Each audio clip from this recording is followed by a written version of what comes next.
ഇനി perpetual errors നോക്കാം. Errors എന്ന് പറയുമ്പോൾ എന്താണ്, നമ്മൾ ഈ കണ്ട് മനസ്സിലാക്കുന്നതിൽ വരുന്ന എറേഴ്സിനെയാണ് പെർഫെക്ച്വൽ എറേഴ്സ് എന്ന് പറയുന്നത്. അതിൽ മെയിൻ ആയിട്ട് 2 ടൈപ്സ് ആണുള്ളത്. ഒന്ന് ഇല്യൂഷൻസ് ഉണ്ട്, രണ്ടാമത്തത് ഹെലൂസിനേഷൻസ് ഉണ്ട്. ഇല്യൂഷൻസ് എന്ന് പറയുന്നത് എന്താണ്, perpetual errors that lead to misinterpretations of sensory information, creating illusions that trick our brains. അതിനെയാണ് നമ്മൾ എന്ത് പറയുന്നത്, ഇല്യൂഷൻസ് എന്ന് പറയുന്നത്. അതായത് നമുക്ക് കിട്ടിയ സെൻസറി ഇൻഫർമേഷനെ നമ്മൾ അറിയാതെ മിസ്ഇന്റർപ്രറ്റ് ചെയ്തു പോകും. അതായത് നമ്മൾ മനസ്സിലാക്കിയത് തെറ്റായിട്ടാണ് മനസ്സിലാക്കിയത്. അതിനെയാണ് നമ്മൾ എന്ത് പറയുന്നത്, ഇല്യൂഷൻസ് എന്ന് പറയുന്നത്. എന്നാൽ ഹെലൂസിനേഷൻ എന്ന് പറയുന്നത് എന്താണ്, നമ്മൾ കംപ്ലീറ്റ്ലി ഫാൾസ് ആയിട്ട് നമ്മൾ എന്താ പറയാ ഇന്റർപ്രറ്റ് ചെയ്യുന്നതാണ് ഹെലൂസിനേഷൻ. അല്ലെങ്കിൽ ഇല്ലാത്തൊരു കാര്യം അവിടെ ഉണ്ടെന്ന് നമ്മൾ വിചാരിക്കുന്നതാണ് എന്ത്, ഹെലൂസിനേഷൻ. പിന്നെ ഇല്യൂഷന്റെ കോസസ് എന്താണ്, perceptual illusion cause occur when our brain misinterprets sensory information. അല്ലെ, നമ്മൾ നേരത്തെ പറഞ്ഞ തന്നെ എങ്ങനെയാണ് സംഭവിക്കുന്നത്, ബ്രെയിനിന്റെ മിസ്ഇന്റർപ്രിട്ടേഷൻ കാരണമാണ് എന്തുണ്ടാവുന്നത്, ഇല്യൂഷൻ ഉണ്ടാകുന്നത്. ഈ ഇല്യൂഷനിലാണ് മജീഷ്യൻസ് ഒക്കെ വർക്ക് ചെയ്യുന്നത്. മാജിക് എന്ന് പറഞ്ഞാൽ തന്നെ എന്താണ്, ഇല്യൂഷൻസ് ആണ്. Okay, so this leads to what, നമ്മൾ എന്താണ്, നമ്മൾ പെർസീവ് ചെയ്യുന്നത് ഒരു എന്താ പറയാ ഡിഫറെന്റ് രീതിയിലാവും. Okay, understanding the underlying causes of these illusions can provide valuable insight into the working of human perception. അപ്പൊ നമ്മൾ ഈ ഇല്യൂഷൻ എങ്ങനെയാണ് നടക്കുന്നത്, അല്ലെങ്കിൽ എന്താണ് അതിന്റെ കാരണങ്ങൾ എന്ന് മനസ്സിലാക്കിയാൽ നമ്മുടെ ബ്രെയിൻ എങ്ങനെയാണ് വർക്ക് ചെയ്യുന്നത് എന്നുള്ളത് നമുക്ക് മനസ്സിലാക്കാം. അല്ലെങ്കിൽ നമ്മുടെ പെർസെപ്ഷൻ എങ്ങനെയാണ് വർക്ക് ചെയ്യുന്നുള്ളതെന്ന് നമുക്ക് അതിൽ നിന്ന് മനസ്സിലാക്കാം. ഇനി നമുക്ക് ചില കോസസ് കാണാം. എന്തൊക്കെയാണ് കോസസ് ഓഫ് പെർസെപ്ഷണൽ ഇല്യൂഷൻസ് നോക്കാം. എന്തൊക്കെയാണ്, habit.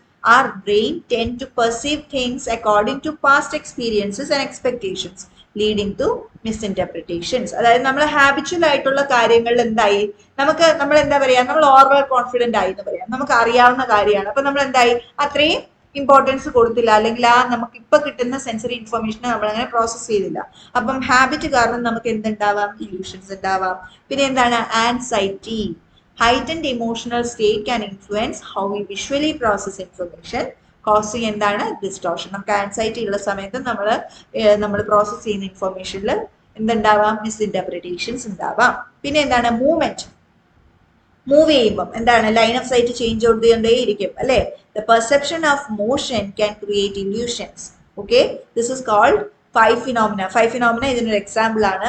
Static images appear to be moving. Static images, phi phenomena എന്ന് പറയുന്നത് സ്റ്റാറ്റിക് ഇമേജസ്, അതായത് നിൽക്കുന്ന കാര്യങ്ങൾ പോകുന്നത് പോലെ തോന്നും. നമ്മൾ ട്രെയിനിൽ പോകുമ്പോൾ നമുക്കൊരു എക്സ്പീരിയൻസ് ഇല്ലേ, അതായത് മരങ്ങൾ ഓടി പോകുന്നുണ്ടോ പുറകോട്ട്, ഇല്ല. പക്ഷെ നമുക്ക് എന്താ ഫീൽ ചെയ്യുന്നത്, നമ്മൾ മുമ്പോട്ട് പോകുമ്പോൾ മരങ്ങൾ പുറകോട്ട് ഓടിപ്പോകുന്ന പോലെ ഒരു ഫീലിംഗ് വരും. അപ്പൊ ആ മൂവ്മെന്റ് അല്ലെങ്കിൽ നമ്മുടെ change of line of sight വരുമ്പോൾ എന്ത് സംഭവിക്കുന്നുണ്ട്, അവിടെ ഒരു പെർഫെക്ച്വൽ എറർ, ഇല്യൂഷൻ സംഭവിക്കുന്നുണ്ട്. പിന്നെ എന്താണ്, contrast. Difference in brightness, color or size between adjacent objects can cause them to be perceived inaccurately. നമ്മൾ നേരത്തെ കണ്ടില്ലായിരുന്നു ഒരു ഇമേജ്, ഗ്രൗണ്ട് ആൻഡ് ഫിഗർ മോഡലില്.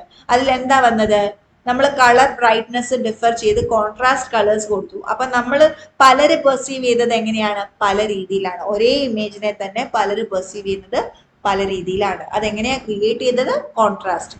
പിന്നെ എന്താണ്, similarity. When elements share visual characteristics our brain group them together, sometimes incorrectly. അപ്പൊ ചെറിയ changes ഉള്ളത് എന്ത് ചെയ്യില്ല, അപ്പൊ നമ്മൾ നോട്ടീസ് ചെയ്യില്ല.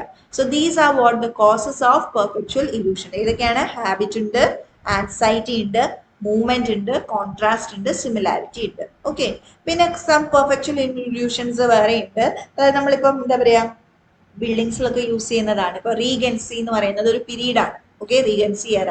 സോ റീഗൻസി സ്റ്റൈൽ എന്ന് പറഞ്ഞാൽ എന്താണ്, ഒരു പെർട്ടിക്കുലർ ആർക്കിടെക്ചറൽ ഫീച്ചർ അല്ലെങ്കിൽ ലൈറ്റിംഗ് ഫീച്ചർ ആണ്.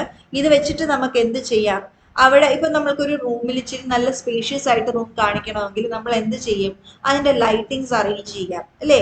ലൈറ്റിങ്സ് അറേഞ്ച് ചെയ്യാം, അതിന്റെ കോർണേഴ്സ് അല്ലെങ്കിൽ ചെറിയ ഫീച്ചേഴ്സ് അറേഞ്ച് ചെയ്തിട്ട് സെയിം വലിപ്പമുള്ള റൂമിനെ നമുക്ക് എന്തായിട്ട് തോന്നിപ്പിക്കാം, കുറച്ചുകൂടെ സ്പേഷ്യസ് ആയിട്ടുള്ള റൂമായിട്ട് തോന്നിപ്പിക്കാം. Okay, so ഇതിനെ നമ്മൾ റീഗൻസി style may use mirrors, lighting and architectural features to create a sense of greater space or depth than actually exists, playing on classical illusions and symmetry.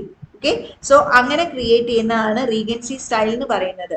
So this could refer to what, a visual or a perpetual trick ആണിത്. Okay, ഇതൊരു trick ആണ്. ഇതിനെ കൊണ്ട് നമ്മൾ എന്താ ചെയ്യുന്നത്? This is actually inspired by the aesthetics of the Regency era, and അതുകൊണ്ടാണ് ഈ പേര് റീഗൻസി സ്റ്റൈൽ എന്ന് വരുന്നത്. ഇത് എങ്ങനെയാണ് ചെയ്യുന്നത്?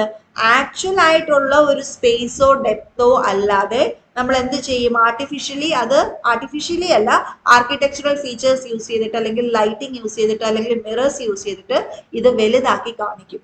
ഓക്കെ, അതിനെയാണ് നമ്മൾ എന്ത് പറയുന്നത്? റീഗൻസി സ്റ്റൈൽ എന്ന് പറയുന്നത്. പിന്നെ എന്താ ഉള്ളത്? ജോമെട്രിക്കൽ ഇല്യൂഷൻസ് ഉണ്ട്. ജോമെട്രിക്കൽ ഇല്യൂഷൻസ് പറഞ്ഞാൽ എന്താ?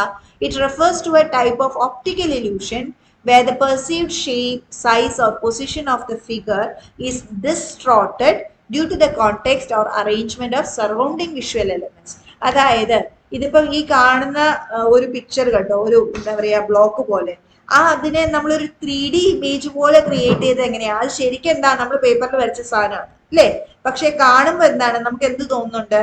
അതൊരു 3D ഇമേജ് ആയിട്ട് സ്റ്റെപ്പ് കയറുന്ന പോലെ വരുന്നുണ്ട്. ഓക്കെ, അതെങ്ങനെയാ അങ്ങനെ ക്രിയേറ്റ് ചെയ്തത്?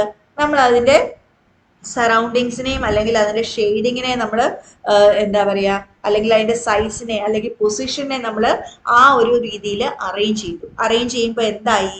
അതൊരു 2D ഇമേജിൽ നിന്ന് ഇത് ഇപ്പൊ എങ്ങനെയാ നോക്കുന്നത്? ഒരു 3D ഇമേജ് പോലെയാണ് കാണുന്നത്.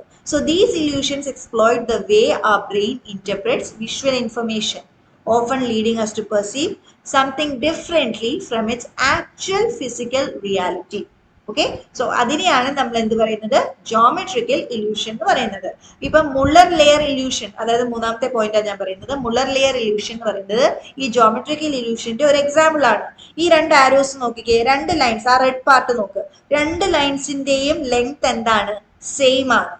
എന്നാൽ ഈ ആരോ ഹെഡ് പുറത്തോട്ട് കിടക്കുന്ന താഴത്തെ ലൈനിന് എന്ത് നമുക്ക് തോന്നുന്നുണ്ട്? നമുക്ക് കാണുമ്പോൾ എന്ത് തോന്നുന്നുണ്ട്? ആ ലൈൻ ഇച്ചിരി വലുതാണെന്ന് തോന്നുന്നുണ്ട് മേളത്തെ ലൈനിനേക്കാളും, അല്ലേ? ശരിക്കും രണ്ട് ലൈനും എന്താണ്? ഈക്വൽ ലെങ്ത് ആണ്, രണ്ടിന്റെയും ലെങ്ത് സെയിം ആണ് അല്ലേ? പക്ഷേ ആ ഒരു ആരോ ഹെഡിന്റെ പൊസിഷൻ കൊണ്ട് മാത്രം നമുക്ക് എന്ത് തോന്നുന്നുണ്ട്? താഴത്തെ ലൈൻ മേളിലത്തെ ലൈനിനേക്കാള് വലുതായിട്ട് തോന്നുന്നുണ്ട്. ഇതിനെയാണ് മുള്ളർ ലെയർ ഇല്യൂഷൻ എന്ന് പറയുന്നത്. ഓക്കെ, സോ ഇതാണ് causes of illusion and some peculiar kind of illusions. ഇനി നമ്മൾ നോക്കുന്നത് എങ്ങനെ നമുക്ക് പെർസെപ്ഷനെ ഇംപ്രൂവ് ചെയ്യാം എന്നാണ്. എങ്ങനെ പെർസെപ്ഷനെ ഇംപ്രൂവ് ചെയ്യാം? നമ്മൾ കൂടുതലായിട്ട് അറ്റൻഷൻ കൊടുക്കുക ഡീറ്റെയിൽസിന്. ഓക്കെ, അല്ലെങ്കിൽ എന്ത് ചെയ്യാം?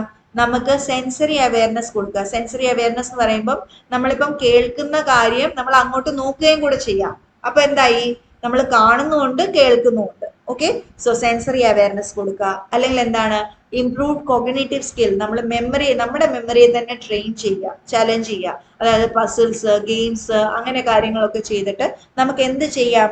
നമുക്ക് ഇതിനായിട്ട് നമുക്ക് നമ്മുടെ കോഗ്നിറ്റീവ് സ്കിൽസിനെ ട്രെയിൻ ചെയ്താൽ നമുക്ക് എന്ത് ചെയ്യാം? പെർസെപ്ഷൻ ഇംപ്രൂവ് ചെയ്യാം. അല്ലെങ്കിൽ ക്രിട്ടിക്കൽ തിങ്കിങ്ങിനായിട്ട് നമ്മൾ എന്താ പറയാ, എന്ത് കണ്ടാലും നമുക്ക് ആ ഒരു പ്രോബ്ലം സോൾവിങ് അല്ലെങ്കിൽ ഒരു ക്രിട്ടിക്കൽ തിങ്കിങ് ആ സ്കില്ല് ഡെവലപ്പ് ചെയ്യാം നമുക്ക്. പിന്നെ എന്താണ്? നമ്മൾ നേരത്തെ കണ്ടു, ഇമോഷൻസ് എല്ലാം എന്ത് ചെയ്യുന്നുണ്ട്? പെർസെപ്ഷനെ വല്ലാതെ ബാധിക്കുന്നുണ്ട്. അപ്പം ഇമോഷൻസും സ്ട്രെസ്സും നമ്മൾ മാനേജ് ചെയ്യുകയാണെങ്കിലും നമുക്ക് എന്ത് ചെയ്യാം? നമ്മുടെ പെർസെപ്ഷനെ ഇംപ്രൂവ് ചെയ്യാം. പിന്നെ എന്ത് ചെയ്യാം? നമുക്ക് പലരുടെ പെർസ്പെക്റ്റീവ് അറിയാം. അതായത് നമ്മൾ നമ്മുടെ മാത്രം പെർസ്പെക്റ്റീവ് മാത്രം അറിയാതെ ഡിഫറെന്റ് പെർസ്പെക്റ്റീവ്സ് നമ്മൾ ആലോചിക്കുക ഒരേ കാര്യത്തെ കുറിച്ച് തന്നെ. അപ്പൊ നമുക്ക് എന്ത് ചെയ്യാം? നമ്മുടെ പെർസെപ്ഷൻ അവിടെ എൻഹാൻസ് ചെയ്യാം. പിന്നെ നമുക്ക് ചെയ്യാൻ പറ്റുന്ന എന്താണ്? കോണ്ടെക്സ്ച്വൽ അണ്ടർസ്റ്റാൻഡിങ് നമുക്ക് എൻഹാൻസ് ചെയ്യാം. കോണ്ടെക്സ്ച്വൽ അണ്ടർസ്റ്റാൻഡിങ് എന്ന് പറയുന്നത് എന്താണ്? അതായത് ആ ഒരു കോണ്ടെക്സ്റ്റിന്റെ ഇൻഫ്ലുവൻസ് എന്താണെന്ന് നമ്മൾ മനസ്സിലാക്കുക. ഈ ഒരു സാഹചര്യത്തിലാണ് ഇതിങ്ങനെ എന്താ പറയാ, നമ്മൾ ഇൻഫർമേഷൻ കിട്ടുന്നത് എന്നുള്ളത് മനസ്സിലാക്കി കഴിഞ്ഞാൽ നമുക്ക് ആ കോണ്ടെക്സ്റ്റിനെ മാറ്റി വെച്ചും അതിനെക്കുറിച്ച് എന്ത് ചെയ്യാം? ആലോചിക്കാൻ പറ്റും. അപ്പൊ നമ്മുടെ പെർസെപ്ഷൻ ആ കാര്യത്തെക്കുറിച്ച് എന്തായി? കുറച്ചുകൂടെ ക്ലാരിഫൈഡ് ആയി. പിന്നെ എന്ത് ചെയ്യാം? ആക്റ്റീവ് ലിസണിങ് സ്കിൽസ് നമുക്ക് ഡെവലപ്പ് ചെയ്യാം. ഇതും നമുക്ക് എന്തിനെ സഹായിക്കും? പെർസെപ്ഷനെ ഇംപ്രൂവ് ചെയ്യാനായിട്ട് സഹായിക്കും. സോ നമുക്ക് പെർസെപ്ഷനെ ഇംപ്രൂവ് ചെയ്യാൻ ഓൾമോസ്റ്റ് ഒരു 6 പോയിന്റ്സ് പറയുന്നുണ്ട്. ഒന്നാമത് നമ്മൾ അറ്റൻഷൻ കൂടുതൽ കൊടുക്കുക, സെൻസറി അവയർനെസ് ക്രിയേറ്റ് ചെയ്യുക, more than one sense organs use ചെയ്യുക, കോഗ്നിറ്റീവ് സ്കിൽസ് ഇംപ്രൂവ് ചെയ്യുക, പിന്നെ എന്താ? ഇമോഷൻസിനെ മാനേജ് ചെയ്യുക, പിന്നെ ഡിഫറെന്റ് പെർസ്പെക്റ്റീവ് എടുക്കുക, പിന്നെ കോണ്ടെക്സ്ച്വൽ അണ്ടർസ്റ്റാൻഡിങ് നമ്മൾ മനസ്സിലാക്കുക, പിന്നെ എന്താണ്? ആക്റ്റീവ് ലിസണിങ് സ്കിൽസ് ഡെവലപ്പ് ചെയ്യുക. ഇനി നെക്സ്റ്റ് വരുന്നത് ഹെലൂസിനേഷൻ ആണ്. ഹെലൂസിനേഷൻ എന്ന് പറഞ്ഞാൽ എന്താണ്? Hallucination is a perception of something that seems real but is not actually present. അതായത് അവിടെ ഇല്ലാത്തൊരു സാധനത്തിനെ നമ്മൾ അവിടെ ഉണ്ടെന്ന് വിചാരിക്കുന്നതിനെയാണ് നമ്മൾ എന്ത് പറയുന്നത്? ഹെലൂസിനേഷൻ എന്ന് പറയുന്നത്. It involves sensing things such as seeing, hearing, feeling, smelling or tasting that does not exist outside of the mind. ഇത് ഹെലുസിനേഷൻ നടക്കുന്നത് നമ്മുടെ മനസ്സിൽ മാത്രമാണ്. അത് ശരിക്കും ആക്ച്വലി ആ ഒരു ഒബ്ജക്റ്റോ ആക്ച്വലി ആ ഒരു സൗണ്ടോ ഒന്നും ഇല്ല. പക്ഷെ നമ്മുടെ മനസ്സിന്റെ ഒരു പ്രത്യേക സ്റ്റേറ്റ് കാരണം നമുക്ക് എന്ത് തോന്നുകയാണ്, ഓ സൗണ്ട് കേട്ടു എന്ന് തോന്നുകയാണ്, അല്ലെങ്കിൽ എന്തോ ഒന്ന് കണ്ടു എന്ന് തോന്നുകയാണ്. ഇതിനെയാണ് നമ്മൾ എന്ത് പറയുന്നത്, ഹെലൂസിനേഷൻ എന്ന് പറയുന്നത്. ഹെലൂസിനേഷൻസ് can occur in various sensory modalities and are commonly associated with mental health disorders, neurological conditions, substance use and certain medical conditions. Hallucinations ഉണ്ടാകുന്ന കണ്ടീഷൻസ് ആണ് പറയുന്നത്. ഒന്നുകിൽ മെന്റൽ ഡിസോർഡേഴ്സ്, അല്ലെങ്കിൽ ന്യൂറോളജിക്കൽ കണ്ടീഷൻസ്, അല്ലെങ്കിൽ ഈ ഡ്രഗ് യൂസ് പോലെ വരുമ്പോൾ അങ്ങനെയുള്ള സാഹചര്യത്തിലാണ് ഹെലൂസിനേഷൻസ് വരുന്നത്. സോ നമ്മൾ ഇപ്പോൾ ഡിസ്കസ് ചെയ്തത് ഗസ്റ്റാൾസ് ലോസ് ഓഫ് പെർസെപ്ഷനും പിന്നെ പെർസെപ്ഷന്റെ ഇംപ്രൂവ് ചെയ്യാനുള്ള കാര്യങ്ങൾ, പിന്നെ എന്താണ് ഇല്യൂഷൻ, പിന്നെ ഹെലൂസിനേഷൻ. ഇതാണ് നമ്മൾ ഇന്ന് ഡിസ്കസ് ചെയ്തത്.